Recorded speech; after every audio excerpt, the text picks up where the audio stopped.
இன்றைய நம்பிக்கையின் வார்த்தை. பயப்படாதே, நான் உனக்கு துணை நிற்கிறேன். ஏசாயா அதிகாரம் 41 வசனம் 13. பயம் நம்பிக்கையின் எதிரி.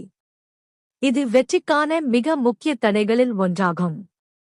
பயம் என்பது தேவனுடைய பிள்ளைகளுக்கு எதிராக அவர்களின் முன்னேற்றத்தை தடுக்க அல்லது தேவ சித்தத்தை செய்வதிலிருந்து அவர்களை திசை திருப்ப பிசாசு பயன்படுத்தும் ஒரு சக்தி வாய்ந்த கருவியாகும். உங்கள் வாழ்க்கையில் தேவையற்ற பயத்தை நீங்கள் அனுபவித்தால் குற்றமனசாட்சி கொள்ளாதீர்கள். தயவு செய்து அதனை ஒத்துக்கொள்வதற்கு வருத்தப்பட வேண்டாம். ஆனாலும் பயத்தை புறக்கணித்து அல்லது அலட்சியம் செய்யாதீர்கள். நீங்கள் தைரியமாகவும் பலமுள்ளவர்களாகவும் இருக்க வேண்டும் என்று தேவன் எதிர்பார்க்கிறார். மேலும் தம்முடைய பிள்ளைகள் தங்கள் வாழ்க்கையில் தேவையற்ற பயத்திற்கு பலியாவதை அவர் ஒருபோதும் விரும்புவதில்லை.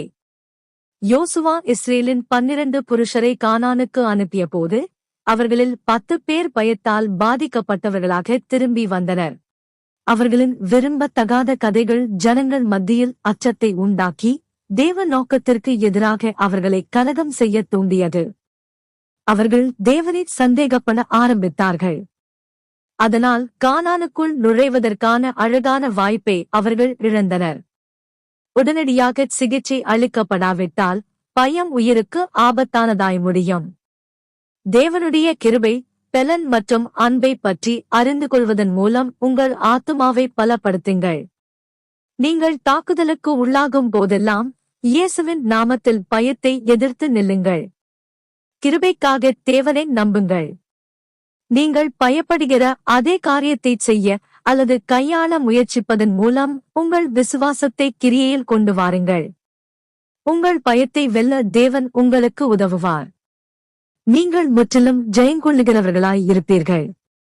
ஜெபம். கர்த்தராகிய இயேசுவே, தயவு கூர்ந்து என் விசுவாசத்தை பலப்படுத்தி என் பயத்தை மேற்கொள்ள எனக்கு உதவும். ஆமென்.